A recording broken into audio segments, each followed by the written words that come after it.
इनको तो आप जानते ही होंगे, ये हैं बजिंदर सिंह। आपने इन्हें बहुत सारी इंस्टाग्राम रील्स में देखा होगा।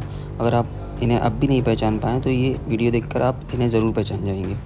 ये तेरी बहन बोल नहीं सकती थी? नहीं बोल सकती थी। बजिंदर सिंह का जन्म 10 सितंबर 1982 यमुनानगर हरियाणा में हुआ।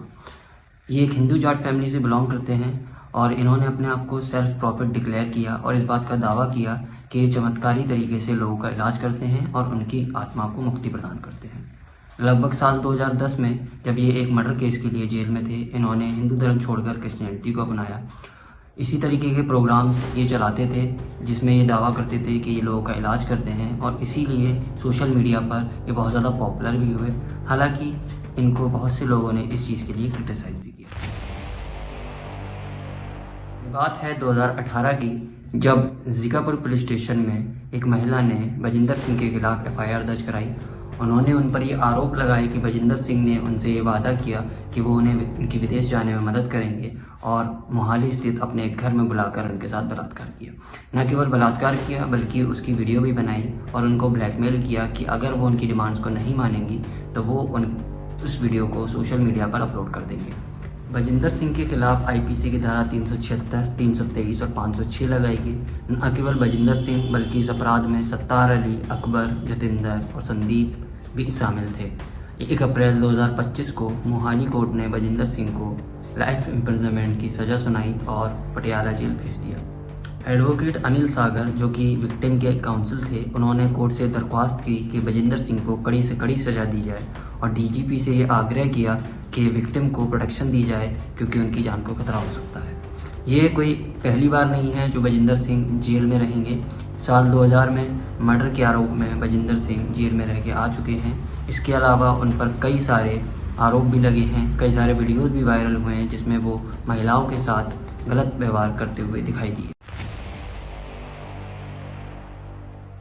लेकिन ये ऐसे इकलौते इंसान नहीं हैं जो धर्म की आड़ में ऐसे काम कर रहे हैं। इससे पहले आसाराम बापू, राम रहीम, आशुतोष महाराज, नित्यानंद और भी कई ऐसे लोग हैं जिन पर संगीन अपराध जैसे रेप, सेडिशन और मर्डर के चार्जेस लगे, जो कि जेल में सजा काट रहे हैं या फिर बेल पे बाहर हैं।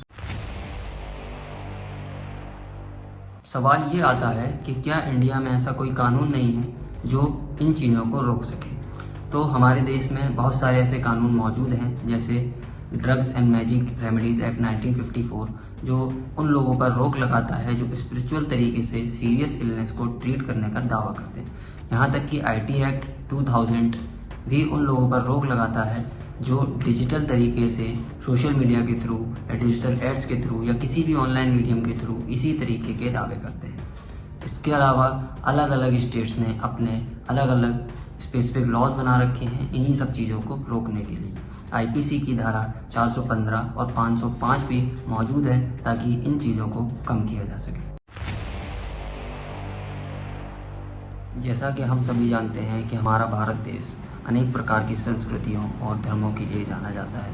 हमारे देश में बहुत सारे धर्म को फॉलो किया जाता है। हर इंसान के अपने धर्म के प्रति एक अटूट आस्था जुड़ी हुई है और यही एक मुख्य कारण होता है कि ऐसे लोग बहुत जल्दी अपना नाम बना लेते हैं और हमारी आस्था का फ़ायदा उठाते हैं, क्योंकि जहां आस्था होती है वहीं अंधविश्वास का जन्म है। चीज़ तो आपने भी कॉमनली देखी होगी कि जब भी हमारे देश में किसी को कोई तकलीफ़ होती है या कोई बीमारी होती है तो वो दवाओं से ज़्यादा ऐसे बाबाओं पर और ऐसे अंधविश्वास की चीज़ों पर ज़्यादा विश्वास करता है।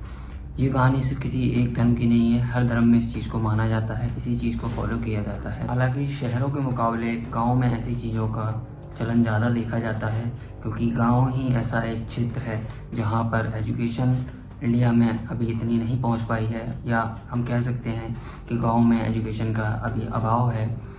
हालांकि अगर बात की जाए कि हम इन सब चीज़ों को कैसे रोक सकते हैं या कैसे कम कर सकते हैं, तो कोई भी ऐसा कानून या कोई चीज़ों को कम नहीं कर सकती या रोक नहीं सकती जब तक हम खुद को नहीं बदल लेते, जब तक हम विश्वास और अंधविश्वास की पतली लकीर के बीच में अंतर करना नहीं सीखेंगे।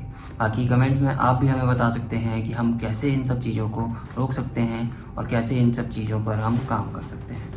इसी तरीके की वीडियोस और इंडिया के हाईलाइटेड केसेस की केस स्टडी के लिए आप हमारे चैनल को सब्सक्राइब कर सकते हैं और हमारी वेबसाइट को www.markilegal.in पर जाकर सुप्रीम कोर्ट और हाई कोर्ट के डेली बेसिस के जजमेंट्स को हमारी वेबसाइट्स पर जाकर पढ़ सकते हैं। धन्यवाद।